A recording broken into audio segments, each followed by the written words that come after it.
మాట్లాడలేని స్థితిలో hero Vishal. అసలేమైంది? Hero Vishal తమిళ్‌తో పాటు తెలుగులోనూ పలు సూపర్ హిట్ సినిమాలలో నటించి ప్రత్యేక గుర్తింపు తెచ్చుకున్నాడు.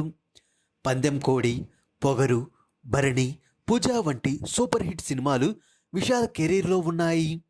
కాగా విశాల్ నటించిన చివరి సినిమా 'మార్క్ యాంటోనీ' విశాల్ కెరీర్‌లోనే బిగ్గెస్ట్ హిట్‌గా నిలిచిన ఈ సినిమా తరువాత విశాల్ బయట కనిపించి చాలా కాలం అవుతుంది.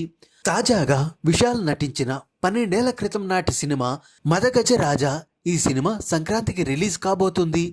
ఈ చిత్ర ప్రీ రిలీజ్ ఈవెంట్లో విశాల్ పరిస్థితి చూసి ప్రేక్షకులు ఒక్కసారిగా షాక్కు గురయ్యారు. లాంగ్ గ్యాప్ తరువాత బయటకు వచ్చిన విశాల్ అనారోగ్యానికి గురైనట్లు కనిపించాడు. ముఖం అంతా వాచిపోయి మాట్లాడుతున్న సమయంలో చేతులు వణికిపోతూ నోట్లో నుంచి మాట కూడా సరిగా రాలేని పరిస్థితిలో విశాల్ను చూసి ఫ్యాన్స్ తీవ్ర ఆందోళన చెందుతున్నారు. అసలు విశాల్కు ఏమయ్యింది అని సోషల్ మీడియాలో కామెంట్లు చేస్తున్నారు. అయితే కొందరు మాత్రం విశాల్ తీవ్ర చలి జ్వరంతో బాధపడుతున్నాడని అంటుంటే, కాదని ఈ మధ్య ఓ సినిమా షూటింగ్లో విశాల్కు తీవ్ర గాయం కారణంగా కంటిపై భాగంలో నరాలు కాస్త దెబ్బతిన్నాయని, ఇటీవల ఆ గాయం మరలా ఇబ్బంది పెట్టింది అని, అందువలనే వణికిపోతున్నాడని, ఇలా ఎవరికి తోచిన విధంగా వారు కామెంట్లు చేస్తున్నారు.